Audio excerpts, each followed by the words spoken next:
व्रत कर रहे हो, लक्ष्मी जी का व्रत कर रहे हो, दत्त भगवान का व्रत कर रहे हो, बृहस्पति का व्रत कर रहे हो, गुरु जी का व्रत कर रहे हो, शुक्रवार का व्रत कर रहे हो, शनिवार का व्रत कर रहे हो, चतुर्थी का व्रत कर रहे हो, पंचमी का व्रत कर रहे हो, तीज का व्रत कर रहे हो। हमने अमरावती की कथा में कहा था कि व्रत तुम कोई सा भी करो, किसी भी व्रत को करो, फल केवल जो भी व्रत करोगे, चाहे तुम संतोषी माता का कर लो, चाहे तुम लक्ष्मी जी का कर लो, चाहे तुम दत्त भगवान का कर लो, चाहे तुम बृहस्पति का कर लो, चाहे तुम गणेश जी का कर लो, चाहे तुम चतुर्थी का कर लो, चाहे तुम्हारी मर्जी पड़े जो व्रत करो।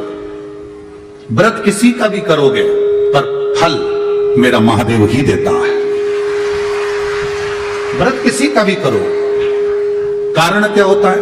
आपने अगर गणेश जी का व्रत करा, या आपने बृहस्पतिवार का व्रत करा, या आपने शुक्रवार का व्रत करा, या शनिवार का व्रत करा, तो देवता, पृथ्वी के देवता भगवान देवाधिदेव महादेव से पूछते हैं।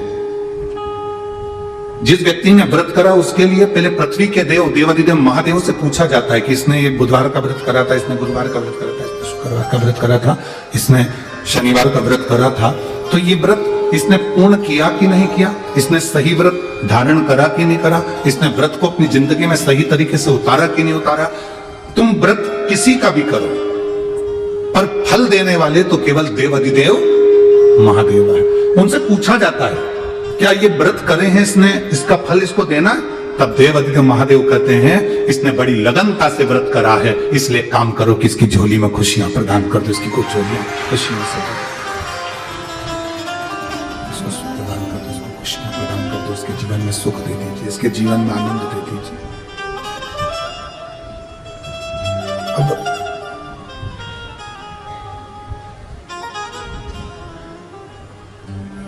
संकल्प तुमने लिया, पूर्ण करने वाला वो देवाधिदेव महादेव पूरा करता है।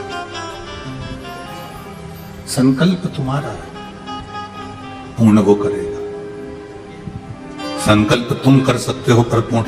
संत नामदेव जी ने एक संकल्प लिया था कि मैं फलाहार करूंगा, एकादशी पर फलाहारी दूंगा, पर हरि विठ्ठल तो हरि विठ्ठल। एक बूढ़े का रूप रखकर आ गए और बुजुर्ग का रूप रखकर आकर बोले, नामदेव मुझे भूख लग रही है, बहुत तेज भूख लग रही है, मुझे खाने के लिए कुछ दे दे नामदेव, मुझे बहुत भूख लग रही है नामदेव, भोजन के लिए कुछ दे। नामदेव जी ने कहा कि महाराज जी आज तो एकादशी है, मैं आपको फलाहार दे सकता हूं, कुछ फल दे दूं मैं आपको, कुछ फल प्रदान कर दूं मैं आपको कुछ फल दे दूं। गला पकड़कर बाबू, मैं आपको कुछ फल दे दूं।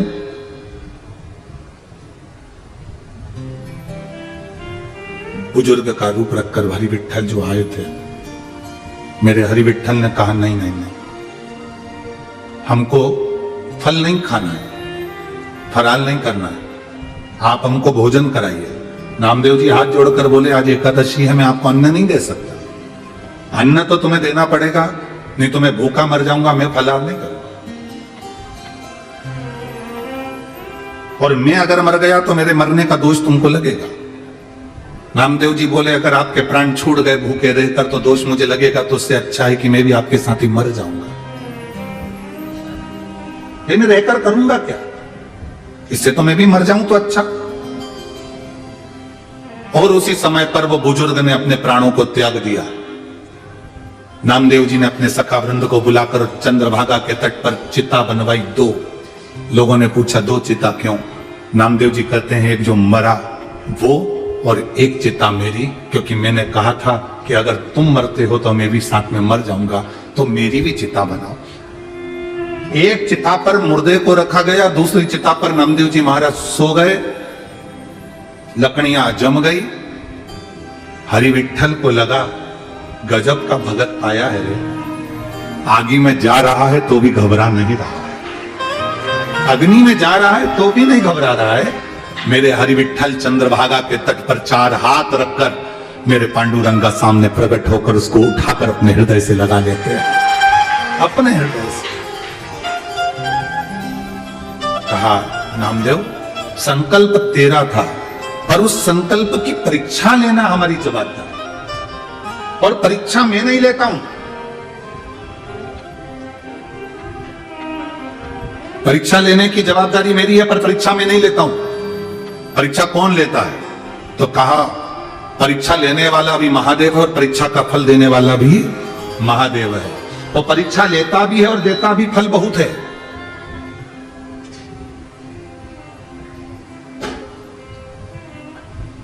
भगवान को जगन्नाथ कहा जाता है, भगवान को बद्रीनाथ कहा जाता है, भगवान को द्वारिका नाथ कहा जाता है, पर दुनिया में केवल एक देवादिदेव महादेव ऐसे हैं जिनको विश्वनाथ कहा जाता है,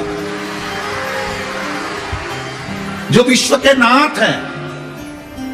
कोई भूखा ना सोए, कोई खाली ना रहे।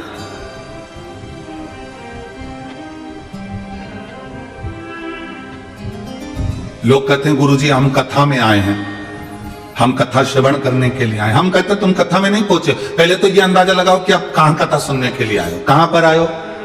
चंद्रभागा नदी के तट पर। जम के बोलो कौन सी नदी? चंद्रभागा नदी के तट पर। और दूसरा नंबर हरि विठ्ठल के पावन चरणों में आप कथा सुनने के लिए आए।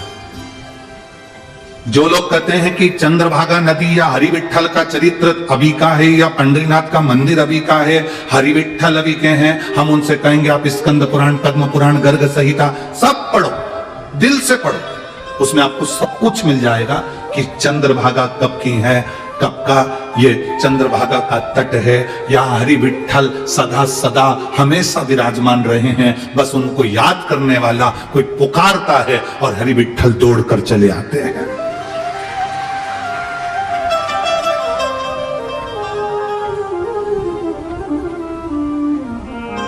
कितना कितना चरित्र वर्णन करा गया। राजा कर्ण की कथा सुनी आप लोगों ने? अरे बोलो, जम के बोलो जरा। महाभारत में कर्ण को पहचानते हो? जम के तो बोलो, पहचानते हो सब लोग? राजा कर्ण की कथा सुनी होगी। कौन था ये राजा कर्ण? कौन था? आप लोग बोले दानवीर।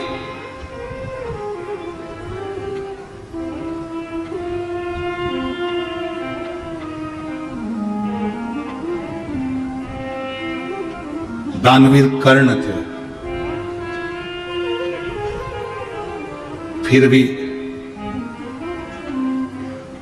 मरे तो पानी के खड्डे में रथ का पहिया फंस गया था और उस पहिए को निकालने में मर गए। जरा विचार करना, कर्म की गति देखिए राजा कर्ण की।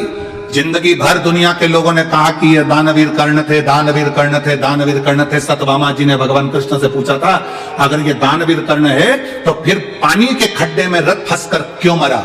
भगवान कृष्ण ने कहा सत्यभामा तुम्हें मालूम नहीं है, जिस समय अभिमन्यु मर रहा था उसने हाथ जोड़कर राजा कर्ण से कहा था मेरे प्राण छूट रहे महाराज, तुम्हारे पास में थोड़ा सा पानी पड़ा हुआ है, मुझे थोड़ा सा पानी पिला दो, मैं मरने वाला हूं। मुझे मरते समय लोग गंगा का जल देते हैं तो मुझे पानी पिला दो, मैं प्यासा हूं, मुझे पानी पिला दो, मैं प्यासा हूं, मुझे पानी पिला दो।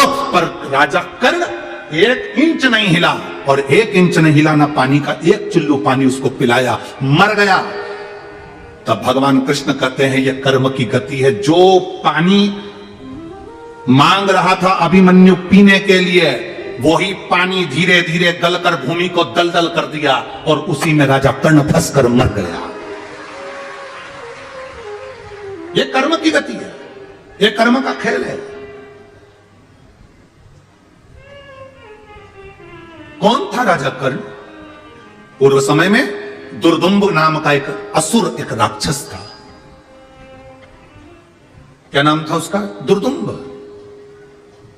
राजा कर्ण पूर्व समय में एक दुर्दुम्ब नाम का एक असुर, एक राक्षस, जिसने सूर्य नारायण भगवान की तप साधना करी, आराधना करी और भास्कर देव की, सूर्य देव की आराधना करी तो सूर्य देवता प्रसन्न हो गए।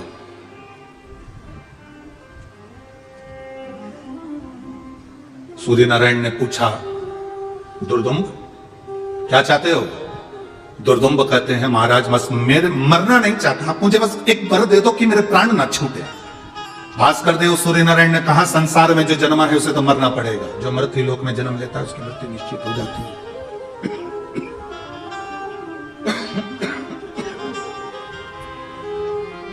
जो मृत्यु लोक में जन्म लेता है उसकी मृत्यु निश्चित है, उसको मरना ही है। मरना निश्चित है। हाँ, और कुछ मांग लो।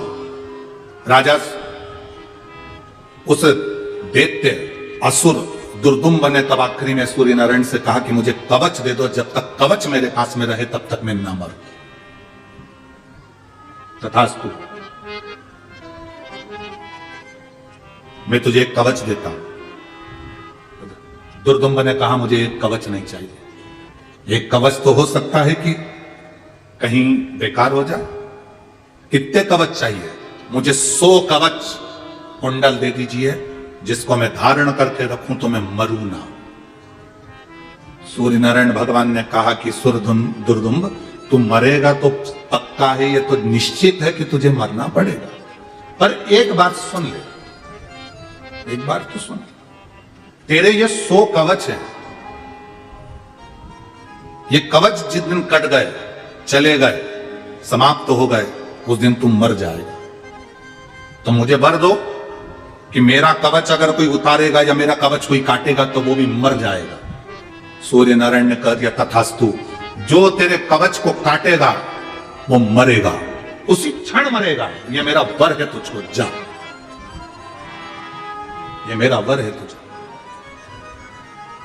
प्रसन्न हो गया दुर्दुम्ब, इतना प्रसन्न, हाहाकार मचा दिया उसने, सारे देवताओं को त्रासी देने लगा। तब भास्कर देव सूर्य नारायण ने आकर कहा, सुन दुर्दुम्ब, तेरे मरने की भी तो कथा सुन ले। तूने वर तो मांग लिया, पर एक बात याद रखना, मान लो तेरा कवच तेरे पास में रहा और तो भी तूने अगर उपद्रव मचाया तो किसी ने 1000 वर्ष तक यदि तप करा होगा, और वो स्थान, वो भूमि, जिस भूमि के लिए शिव और नारायण दोनों एक साथ बैठकर तप साधना करते हो, उस भूमि पर यदि किसी ने 1000 वर्ष तक तप करा होगा और उस तप करे हुए व्यक्ति चाहेगा तो तुझे एक क्षण में मार देगा, भले तेरे तन पर कवच क्यों ना पड़ा। पंढरपुर के सभी माताओं को और मेरी जीजियों को, मेरे जीजाओं को, मेरी बहनों बेटियों को मैं उनके चरणों को दंडवत करता हूं, उनके चरणों को प्रणाम करता हूं कि आप उस भूमि पर रहते हो जिस भूमि का बल कितना प्रबल है। ये स्कंद पुराण की कथा कर रही है, ये शिव महापुराण की कथा वर्णन कर रही है।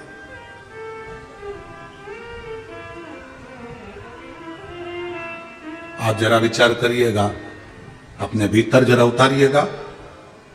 शिव और नारायण की भूमि, उस भूमि पर जो 1000 वर्ष तक तप कर रहा होगा, उस भूमि का स्पर्श का आनंद कर रहा होगा, वो तुझे मार सकता। भगवान नारायण का अंश स्वरूप नर और नारायण, भगवान शंकर के अंश स्वरूप नर नारायण, 2 ऋषि भगवान हरि के शरीर से प्रकट हुए थे। वो ऋषि वन में, पर्वत पर, नदी के तट पर साधना कर रहे थे। साधना, नदी के तट पर साधना कर रहे हैं, वन पर्वत में साधना कर रहे हैं। नर और नारायण, 2 ऋषि, 2 साधु, 2 तपस्वी, 2 साधक, 2 उपासक, 2 मुनिवर, 2 ऋषि साधना में लीन।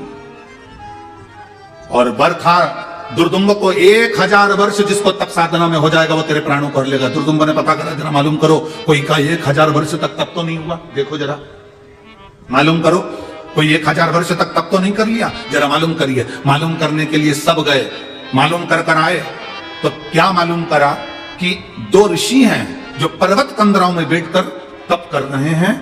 एक का नाम नर है, दूसरे का नाम नारायण है।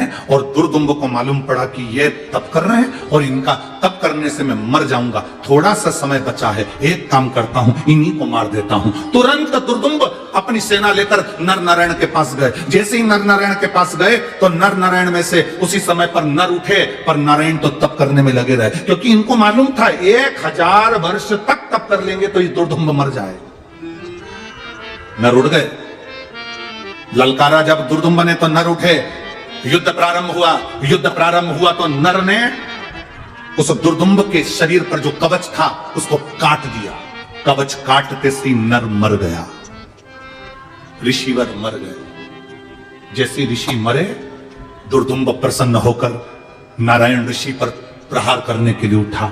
जैसे ही नारायण ऋषि उठे, नारायण ने देखा कि नर ऋषि मर चुके हैं, इसका कवच कटा, इसलिए मर गए, क्योंकि इसको बरस जो कवच काटेगा वो मरेगा, तो इसलिए मर गए। उन्होंने तुरंत अपनी विद्या से नर को जीवित करा। नर तपस्या करने के लिए बैठ कर नारायण के साथ में दुर्दुम्ब का युद्ध हुआ। जो युद्ध हुआ, दुर्दुम्ब के शरीर पर जो कवच था उसको फिर काट दिया, तो नारायण मर गए। जो तप कर रहे थे नर, वो उठे, उन्होंने अपनी विद्या से नारायण को फिर जीवित कर दिया, जीवित करा। और दुर्दुम्ब वो तप करने के लिए नारायण बैठ गए, नर फिर युद्ध करने बैठ गए। 99 बार दुर्दुम्ब के शरीर के कवच को काटा है नर नारायण ने। केवल एक बार बचा था, 100 बार, और वो मरने वाला था। इतनी देर में तो दुर्दुम्ब को लगा कि अब करूं क्या, तो सूर्य नारायण भगवान के पास भागकर उनके रथ के पीछे छुप गया, रथ के पीछे। और रथ के पीछे जाकर जो छुपा, तो भास्कर देव ने, सूर्य नारायण ने पूछा, दुर्दुम्ब तुम यहां? हाँ, मेरे 99 कवच कट चुके हैं, ये नर नारायण मुझे मार देंगे।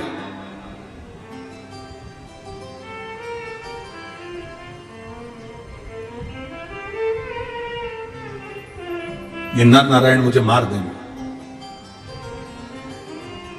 केवल एक कवच बचा है, और वो कवच कटा कि मुझे मरना है, मुझे मारना है। सूर्य नारायण ने कहा, दुर्दुम्ब तुम्हारी मृत्यु तो निश्चित है, तुम्हें मरना तो पड़ेगा। नहीं, मैं मरना नहीं चाहता, मरना नहीं चाहता। ये हो ही नहीं सकता कि नहीं मरोगे। पर एक बात बताओ प्रभु, आपने कहा था कि मुझे मारने वाला 1000 वर्ष तक तप करा होगा तो मारेगा, और ये नर नारायण ने पर्वत में, कंदराओं में, नदी के तट पर जो तप करा, इनको तो अभी तप करते करते मात्र 500 वर्ष हुए। इनको तप करते करते 500 वर्ष हुए, तो इनका 1000 वर्ष कैसे हो गया? भगवान सूर्य नारायण ने उसी समय पर कहा, यदि आप लोग ताप्ती पुराण कभी स्मरण में आई हो, कभी ताप्ती नदी के तट पर जाएं, तो एक ताप्ती पुराण को यदि आप पढ़ेंगे तो उसमें भी इसका चरित्र मिलेगा।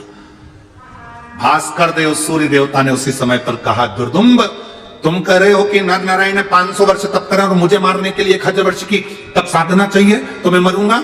तो भगवान भास्कर देव ने कहा, सुनो दुर्दुम्ब, ये नर नारायण सब दूर तप करने के बाद चंद्रभागा नदी के तट पर चले गए, और चंद्रभागा नदी के तट पर बैठकर इन्होंने एक बार मुख से हरि और हर का स्मरण करा, इसलिए इनको 1000 तप का बल प्राप्त हो गया। 1000 तप के बराबर बल प्राप्त हो गया। अपन क्या कर रहे हैं? जी शिवाय नमस्तुभ्यम कर रहे हैं। हरि और हर दोनों की कथा का मेल कर कर शिव महापुराण की कथा को सुन रहे हैं। क्यों? क्योंकि हमने हमारी जिंदगी में कोई तप करा कि नहीं करा, व्रत करा कि नहीं करा, साधना करी कि नहीं करी, हमने यहाँ आकर वारी करी कि नहीं करी, हमने यहाँ परिक्रमा करी कि नहीं करी, हमने भोजन भंडारा करा कि नहीं करा, हमने किसी का मुंह झूठा कराया कि नहीं कराया, हमने यहाँ आकर कोई पुण्य कमाया कि नहीं कमाया। कम से कम हम इस चंद्रभागा नदी के तट पर, हरि विठ्ठल की पवित्र भूमि पर एक बार भी बैठकर भगवान शंकर की कथा, हरि और हर की इस पवित्र कथा को यदि सुन लेंगे तो हमारे को 1000 गुना फल अपने आप प्राप्त हो जाएगा। हमें कहीं जाने की जरूरत नहीं। 1000 गुना फल केवल इस भूमि के ऊपर, अगर आपका पांव इस जमीन पर भी पड़ गया तो उसका फल प्राप्त हो जाता।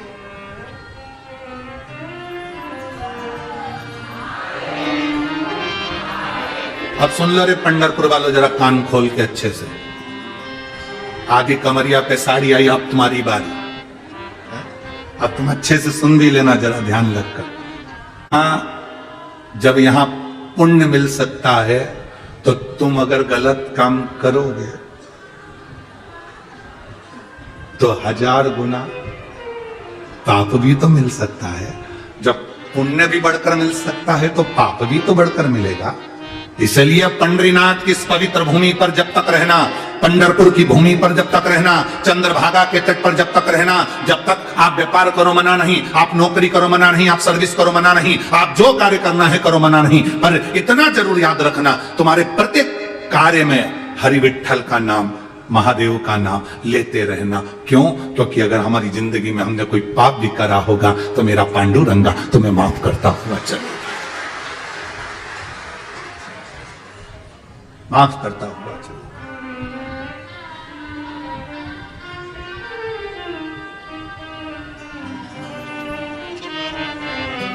पांव रखो, चरण रखो, तो उससे कहते हुए दिल से भाव से उसे प्रार्थना करो।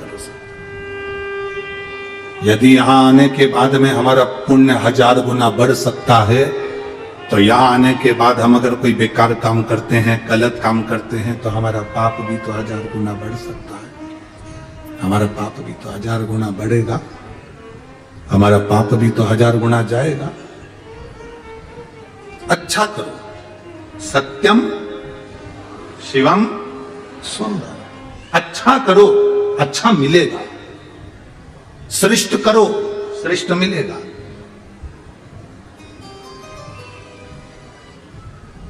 एक संकल्प नामदेव जी को हरि विठ्ठल से मिला देता।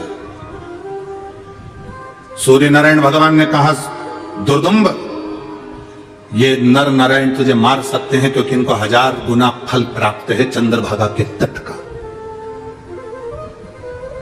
चंद्रभागा के तट का 1000 गुना फल प्राप्त है। मैं आपकी शरण आ गया हूं, अब मेरी रक्षा करो। जैसे ही नर नारायण को क्रोध आया और उसको मारने के लिए आतुर हुए, सूर्य नारायण ने नर नारायण के हाथ जोड़ लिए, आप इसको मत मारो, मैं आपके हाथ जोड़ता हूं, क्योंकि ये मेरी शरण में आ गया। और मेरी शरण में आने वाले को, राम, मेरी शरण में आने वाले को मैं मरता हुआ नहीं देख सकता। ये मेरी शरण में, आप इसे मत मारो, आप इसे छोड़ दो। नर नारायण ने कहा, सूर्य नारायण, आप इसे बचा रहे हो, एक कवच इसके पास में है और एक कुंडल इसके पास में है। हम नर नारायण मां चंद्रभागा का जल हाथ में लेकर इस दुर्दुम्ब को श्राप देते हैं कि यह मृत्यु लोक में कर्ण बनेगा। कर्ण बनकर मृत्यु लोक पर जाएगा। अंत समय में इसका कवच और इसका कुंडल इसके पास में नहीं होगा, तब तुम भी नहीं बचा पाओगे और मरना पड़ेगा इसको, मृत्यु होगी इसकी।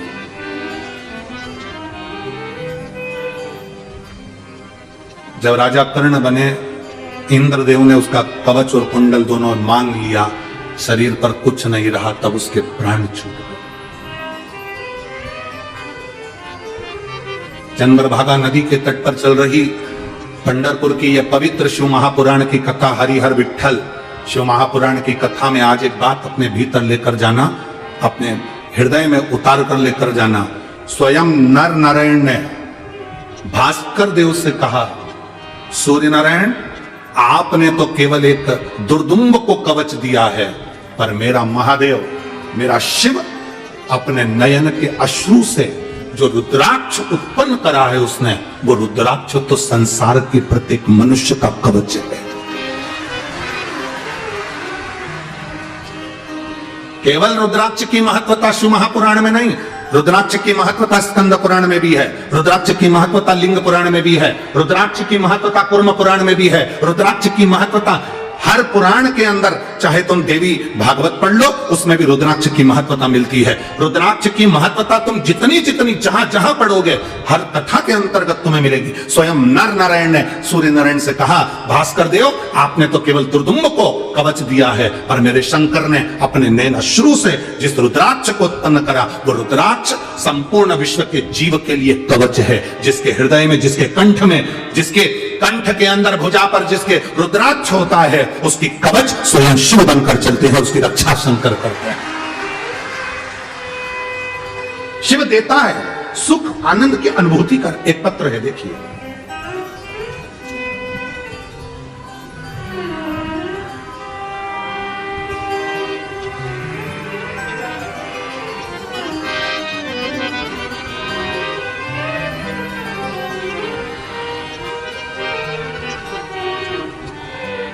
सभी लोग पत्र जो आप लिखते हैं, आपका लिखा हुआ पत्र जो यहां पढ़ा जाता है, उस पत्र को आप लोग भी टीवी पर, एलईडी पर, मोबाइल पर पढ़ सकते हैं, जो पत्र लिखता है वो अपना मोबाइल नंबर और एड्रेस, नाम सब लिखकर भेजता है। आप उस पत्र को, क्योंकि आपका लिखा हुआ पत्र है, आपको समर्पित है। हम तो केवल यहां से आपके इस पत्र का वाचन करते हैं, पढ़ते हैं, जिससे आपने जो लिखा वो जनमानस को मालूम पड़े। एलईडी पर, स्क्रीन पर, टीवी पर पत्र को पढ़ सकते हैं। बाबा के चरणों में दंडवत, कोटि कोटि प्रणाम। मेरा नाम सो दीपाली नरेंद्र शोलके, मुकाम पोस्ट सस्ती, तहसील पातुर, जिला अकोला। कहीं बैठी हैं? कहीं बैठी हैं? मेरा नाम सो दीपाली नरेंद्र शोलके, मुकाम पोस्ट सस्ती, तहसील पातुर, जिला अकोला। कहीं बैठे हो तो हाथ हिला सकती हैं। दिख गई क्या? अच्छा ठीक है, हाथ हिला दो एक बार। ठीक है। एक लोटा जल और एक बेलपत्री का क्या गुरुदेव वर्णन करूं मैं। मेरे भाई मनोज हरि भाऊ, भाल तिलक, मुकाम पोस्ट संगरुद्ध, जिला अकोला, महाराष्ट्र। इनको बगल में एक गठान हो गई थी। 25/5/2022 को अकोला के ओजोन हॉस्पिटल में उनका ट्रीटमेंट किया गया। रिपोर्ट में कुछ भी नहीं रहा। फिर वापिस भैया घर आ गए। कुछ दिन बाद वो गठान इतनी बढ़ गई कि पूरा हाथ सूज गया। हाथ बहुत, एक हाथ 15 किलो का हो गया, इतनी बड़ी गठान हो गई। तब तकलीफ बढ़ गई। हम उनको सेवाग्राम कस्तूरबा गांधी हॉस्पिटल में लेकर गए। वहां गांठ का जांच कराया तो जांच में मालूम पड़ा कि उनको कैंसर हो चुका है और कैंसर का प्रमाण इतना बड़ा था कि वो 4th स्टेज का कैंसर था। डॉक्टरों को भी समझ में नहीं आ रहा था कि करें क्या। अब करना क्या है। डॉक्टरों को उन्होंने दवाइयां देना प्रारंभ करी और उन्होंने कहा कि ऑपरेशन और कीमो ये सब चीजों का क्रम रहेगा। तब हमारी एक परिचित ने कहा कि आप शिव महापुराण की कथा सुनना प्रारंभ करो। एक लोटा जल, एक बेलपत्री का जो वर्णन है गुरुदेव, वो गलत नहीं है। डॉक्टर अपना इलाज कर रहे थे। हमने शिवजी पर जल चढ़ाना प्रारंभ करा। जल लाकर अपने भाई को देना प्रारंभ करा। एक बेलपत्री हम चढ़ी हुई शिवजी की चढ़ी बेलपत्री हमारे भाई को देने लगे और उसको खिलाना प्रारंभ करा। अब हमारा मन नहीं था कि हम इस हॉस्पिटल में दिखाएं। हम उनको नासिक लेकर गए और नासिक के हॉस्पिटल में जब उनकी जांच कराना प्रारंभ करी तो बाबा की कृपा से सारी रिपोर्ट नील आ गई और हमारे भाई को कैंसर नहीं निकला। ये शिव की कृपा है। बहन बधाई आपको बहुत बहुत। श्री शिवाय नमस्तुभ्यम। बैठिए। हर हर महादेव। शिव तत्व इसी को कहते, शंकर ओघड़ी इसी को कहते। और तेरी कृपा बिना ना हिले एक भी अणु, लेते हैं श्वास तेरी कृपा से। बखान क्या करूं मैं राखों के ढेर का, चपटी भभूत में है खजाना कुबेर का। हे गंगाधार मुक्ति द्वार ओंकार तू, भोले ओंकार तू। आयो शरण तिहार शंभो तार तू। एक हमारा विश्वास, एक हमारा भरोसा, एक हमारी दृढ़ता मूल है।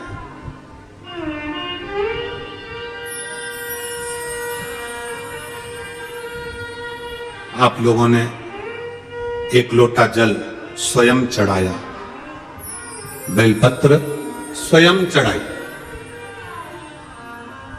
हमारे पास में ना कोई तंत्र है, ना मंत्र है, ना हमारे पास कोई भभूति है, ना हमारे पास कोई बेल है, ना हमारे पास कोई श्रीफल है जो हम आपको कुछ दे दें। हमारे पास तो केवल शंकर का नाम है। आप जितना जपोगे, जितना भजोगे और दिल से अगर एक लोटा जल शिव